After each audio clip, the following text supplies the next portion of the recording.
Ćao ljudi, danas ću vam pokažem novi tutorial, ali mnogo dobar tutorial.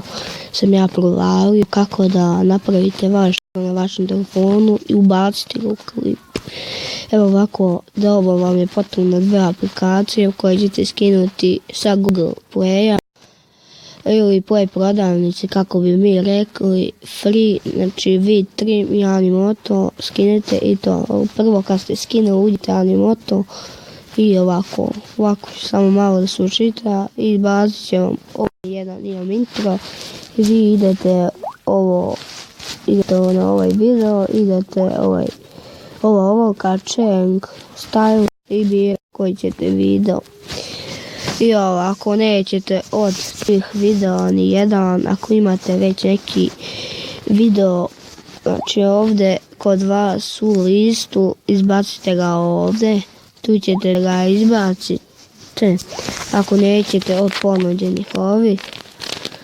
neku sliku, znači tu ćete da izbacite i kad ste to izbacili imate evo samo da vam pokažem.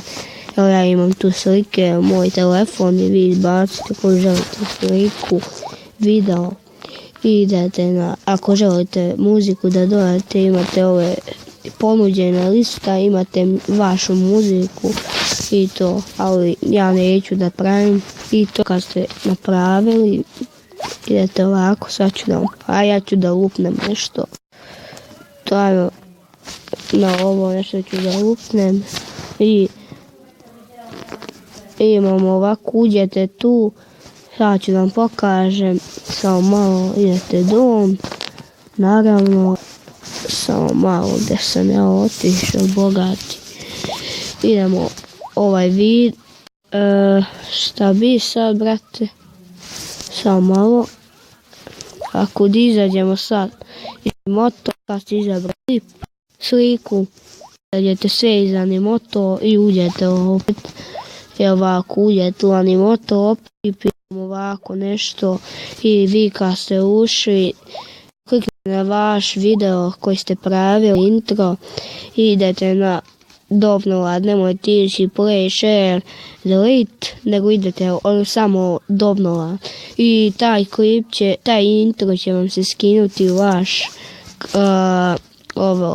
video, znači gdje imate video, tu će da vam skine.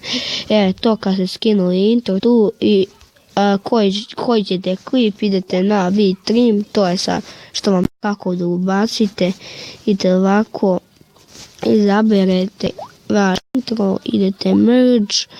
i intro, evo ga govori i dodate koji ćete klip donijeti, znači klip i ja u seriji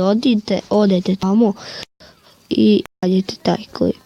Evo, nađete klip tu vaš gdje su snimali, samo ovdje ga stavite i tu kad ga stavite idete na ovo gore i ekstraktujete ga, ekstraktujete video, ali tu ćete čekati jedno 5 minuta i spojit će vam se i nađete ga ovdje u vaš video, spojeno sve. Nadam se da vam se svidao klip, ako vam svidao bacite like, share, komentar, subscribe naravno i vidimo se i čao.